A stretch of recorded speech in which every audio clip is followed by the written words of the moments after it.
Saint Abraham Kidunaia was born to a wealthy family during the 3rd century. After receiving an excellent education, Abraham was encouraged to get married.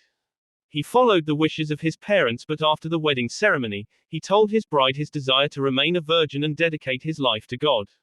His bride accepted this resolution and Abraham retired to a hermitage near Edessa, a city near Mesopotamia.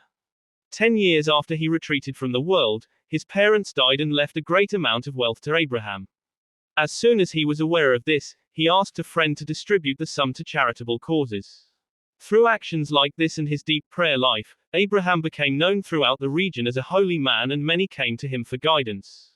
His reputation even came to the ears of the bishop, and when Edessa became poisoned with sin and idolatry, Abraham was ordained and asked to go to the city preaching reform. Abraham was greatly distressed by this, but obeyed the wishes of the bishop.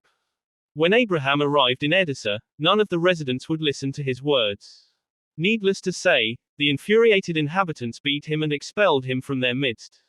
In the morning he was back, praying in his church, and from there went out to preach again to the people, urging them to give up their superstitions and abominations.